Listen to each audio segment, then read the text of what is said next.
Lori says, hi, everyone. We have a potential client asking for help with their website. They have a domain name that redirects to, okay, an e-commerce site. It has no capability of a blog, so it is very thin with content. Short of a paid advertising campaign, do they have any suggestions? Thanks so much. Let's see, they have a domain name that redirects. Yeah, well, if they have a domain name, sure, you can put a subdomain on that domain and install WordPress and use that as a blog, Lori. Even if the domain itself redirects, I'm assuming it's probably a masked redirect. In other words, when it redirects to that URL that you're listing here, it's probably still showing their domain name. Am I right? I mean, I know. I'm assuming that that's the way that it is. It is that it might redirect, but it's a masked redirect. And if that's the case, you could just put a subdomain on.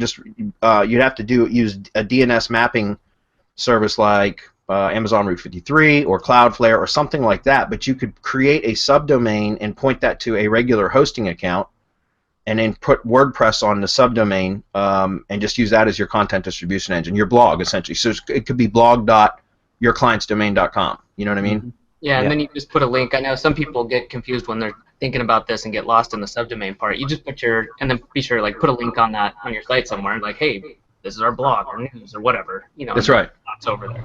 If you guys look at that URL, it's already on a subdomain, home.domain.com. So all they have to do is add blog.domain.com and use the blog as the content driver and to rank. We've done that before to rank the content on the main domain, since it's content thin anyway, or to rank the products and services or whatever's being offered. We do that all the time. I think the thing is that it's an e-commerce solution, so I'm not sure that she has access to add a subdomain to this. If she does, yeah, absolutely. Then just put like blog dot whatever. But if you don't, if you're using your own custom domain and it just redirects to this because you don't have access to control this, then you could still just create a subdomain on your root domain and just map it over to a regular hosting account and then install WordPress there. Right. And again, that's just going under the assumption that if you have a custom domain and it redirects to here, it's probably masked, right? Yeah, that's exactly what I did for a client. They were having something like Volution or something as their main e-commerce website, and their main e-commerce was out of my hosting. So we hired another hosting just for the blog because it was like Shopify. You know, the main domain was masked to the Volution platform.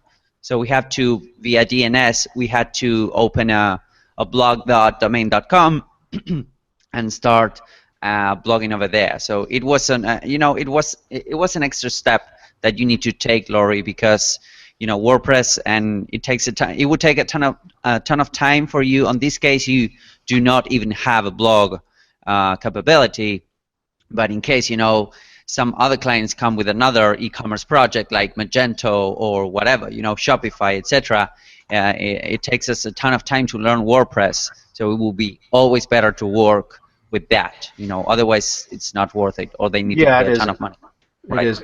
I mean, that's like when I get any client that has on a custom web platform, and they ask me, would I be willing to optimize? I tell them no. Like I tell them flat out, like I'll provide consulting services that I can give instructions to your webmaster to do it, but I'm not going to learn a new platform for one client unless there's no way they're going to pay me enough to do that. Right. So.